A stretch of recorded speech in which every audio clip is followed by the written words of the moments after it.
আজিম ফিনল্যান্ডের thumbnail থেকে এবং সবাইকে আবারও নতুন আরেকটি ভিডিওতে স্বাগতম। লাস্ট ভিডিওতে আমি একটা ফর্মের কথা বলছিলাম এবং আমি অ্যানাউন্সমেন্ট দিয়েছিলাম যে আমি আমার কনসালটেন্সি বিজনেসের জার্নি স্টার্ট করছি, যেহেতু আমার প্র্যাকটিক্যালি এক্সপিরিয়েন্স আছে, ব্যাচেলার অ্যান্ড মাস্টার্স আমি বাহির থেকে করছি। সো স্টাডি অ্যাব্রড রিলেটেড এই টপিকে আমার কোন 7 ইয়ার্সের এক্সপার্টিজ যাই বলেন আছে। সো আপনাদের কারো যদি এই ধরনের সাপোর্ট বা হেল্প লাগে আমি আপনাদেরকে করতে পারবো এনি কান্ট্রি। আমি যেহেতু কোরিয়াতে, ফিনল্যান্ডে এবং ইউরোপের অনেক কান্ট্রির সাথে আমি ফ্যামিলিয়ার, সো আপনাদেরকে আমি যতটুকু পারি ইনফরমেশন এবং study abroad related, admission to visa support, all kind of information এবং গাইডলাইন আমি আপনাদেরকে দিতে পারবো। তো এটার জন্য আপনারা জাস্ট ফর্মে ফিল আপ করতে পারেন এবং আমার ইমেল দেওয়া আছে, তো আপনারা কন্ট্যাক্ট করতে পারেন। হলো যে এই স্টাডি অ্যাব্রড রিলেটেড, যে আপনারা কোন দেশে যাবেন বা কীভাবে আপনারা ডিসিশন মেকিং করবেন, যেহেতু আমি এই ফর্মেই আসলে এই ব্যাকগ্রাউন্ড টাইপের কোয়েশনগুলোই আমি আপনাদেরকে আস্ক করি এবং দেন আমি আপনাদেরকে ফোন কলে সাজেশনস দিই যে বেসড অন আপনার ফাইন্যান্সিয়াল ব্যাকগ্রাউন্ডে এবং একাডেমিক ব্যাকগ্রাউন্ডে আপনি কোন দেশে যাওয়া আপনার দরকার। সো এটার মেইন কারণ হলো, আমি এখনও সাজেস্ট করব যে কেউ যদি আপনারা বাহিরে যেতে চান তখন সব সময় আপনারা এই জিনিসগুলো কয়েকটা পার্টিকুলার জিনিস আপনারা মাথায় রাখবেন। যে জাস্ট বিকজ আপনার ফ্রেন্ড চলে যাচ্ছে ওই দেশে, আপনার চাচাতো ভাই চলে গেছে ওইখানে, আপনি ওইখানে যাবেন, নো।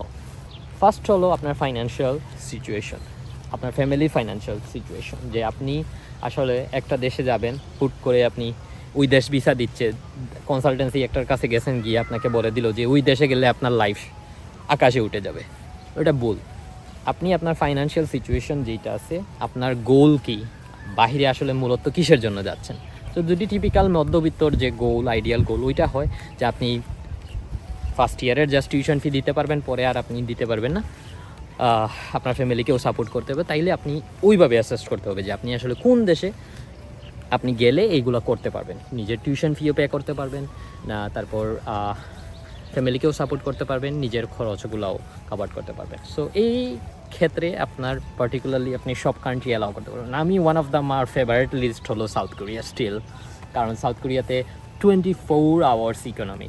সো অনেকেই বলতে পারেন যে এখন জব পসিবিলিটি কম, বা ওইটা আসলে আমি যখন সাউথ কোরিয়াতে 2017-তে ছিলাম তখন ওই প্রবলেম ছিল যে জব আসলে অ্যাভেলেবেল না। বাট স্টিল আমি 5 বছরের পড়াশোনা করে, আমার ফ্যামিলিকেও সাপোর্ট করে, প্লাস আমি নিজে গ্র্যাজুয়েশন করে আরেক দেশে মুভ করছি। So overall it's possible. So আমি আমার পার্সোনাল এক্সপিরিয়েন্স থেকে বলবো South Korea still one of my self ফান্ডে যারা পড়তে চান তাদের জন্য সাউথ কোরিয়া বেস্ট। সাউথ কোরিয়ার পাশাপাশি জাপানের অনেক আমি বাংলাদেশি দেখছি গিয়েছে, গিয়ে আপনি ওইখানে ভালো করতেছে এবং পড়াশোনার শেষ করার পর ভালো জব করতেছে। সো আপনারা জাপান নিয়েও রিসার্চ করতে পারেন। অ্যান্ড দেন হলো, আপনি যদি এখন আপনার যদি ফাইন্যান্সিয়াল প্রবলেম না থাকে, আপনার ফ্যামিলি যদি একটু ওয়েলদি হয়, বিজনেস আছে, বাবার আপনার ফ্যামিলির কাছ থেকে টিউশন ফির সাপোর্টও নিতে পারবেন, আপনার তো দেওয়ার প্রশ্নই আসে না, আরও যদি লাগে আপনি নিতে পারেন, তখন কিন্তু আপনি অন্যভাবে অ্যাসেস করতে হবে আপনার, যে আপনি তখন আসলে আপনার সাবজেক্ট কোনটা, মানে এই ফিল্ডে আসলেই কি আপনি প্যাশনেট, এই ফিল্ডের ওই দেশে পার্টিকুলারলি কেমন কেরিয়ার পার্সপেক্টিভ বলেন, এই রিলেটেড।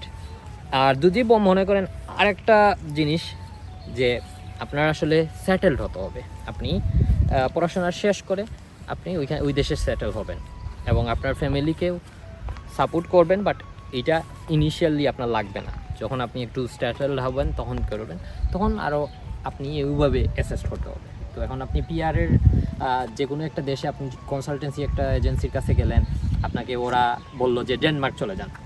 এখন আপনার কিন্তু ডেনমার্কে গেলে আপনি হয়তো পড়াশোনা করতে পারবেন, হয়তো দেখা যাবে ফাইন্যান্সিয়ালিও ইনকাম ভালো, ডেনমার্কে পড়াশোনা করে আপনি হয়তো, যদি আপনার টিউশন ফি কম থাকে তাহলে আপনি হয়তো দেখা যাবে ইজিলি কমপ্লিট করে ফেলতে পারতেছে, কিন্তু পিআরটা হবে না, কারণ ডেনমার্কে one of the hardest to get PR. So এটা নট জাস্ট ফ্যাক্টস বা নাম্বার আপনি জাস্ট হুজুগে কী করবেন, বাট আমি পার্সোনালি অনেক শত এক্সাম্পল দেখছি ডেনমার্কে, যে যারা ইভেন ডিগ্রি কমপ্লিট করে নাই, ওরা চলে গেছে পর্তুগাল বা এরকম কান্ট্রিতে। বিষয়টা হলো যে আপনারা এইভাবে অ্যাসেস করবেন। সো এই অ্যাসেসমেন্টে আপনি যদি পার্সোনালি নিজে অ্যাসেসমেন্ট না করতে পারেন, যারা অলরেডি এক্সপিরিয়েন্স কেউ যদি আপনার বাহিরে থাকে ওদের কাছ থেকে নিতে পারেন, কারণ ওদের অ্যাটলিস্ট একটা ভালো একটা এক্সপিরিয়েন্স হয়েছে। তো আপনাকে সাজেস্ট করতে পারবে। পাশাপাশি যদি আপনারা কনসালটেন্সি কোনো সাপোর্ট নিতে চান তাহলে আপনারা আমার এই ইমেইলে বা আমার এই গুগল ফর্মে আপনারা ফিল আপ করতে পারেন এবং আমি আমার টাইম মতো আপনাদেরকে নক করবো। সফার আমি যতটুকু হিউজ রেসপন্স পেয়েছি লাস্ট টাইমের যে ফর্মের জন্য বলছিলাম আপনারা ফিল আপ করার, এবং আমি অলমোস্ট সবার কাছেই রিচ করে ফেলছি এবং সবার সাথেই কথা হয়েছে। সো অলরেডি অনেক ফাইল আমি স্টার্ট করে দিছি এবং নেক্সট মার্চ ইনটেক যেটা আসতেছে কোরিয়ার জন্য বা ইউরোপের জন্য, যেইখানেই আপনারা ইন্টারেস্টেড আপনারা আমার থ্রুতে প্রসেস করতে পারেন। এবং মোটামুটি আমি ট্রাই করবো যে যেটা আপনার জন্য ভালো, আপনার অবস্থান থেকে ভালো।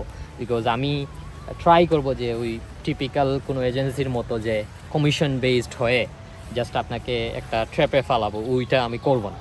সো অ্যাটলিস্ট দ্যাটস হোয়াট এজন্যই আসলে আমি এই কনসালটেন্সি সার্ভিসটা স্টার্ট করছি, যাতে আপনারা কোনো ট্র্যাপে পড়েন না বা স্ক্যাম যারাই আমার ভিডিও দেখেন, সো তাদেরকে জন্যই এইটা আমি কি করছি। সো আপনারা যোগাযোগ করতে পারেন এবং ভালোভাবে সিদ্ধান্ত নেবেন। বিদেশের জার্নিটা সবার ভালো হোক, এবং যারা অলরেডি চলে গেছেন সবাই হার্ডওয়ার্ক করবেন, পড়াশোনা ঠিক রাখবেন, সামনের দিকে আগায় যাবেন। এটাই ছিল আজকের ভিডিওতে। ভালো থাকুন সবাইকে। আসসালামু আলাইকুম।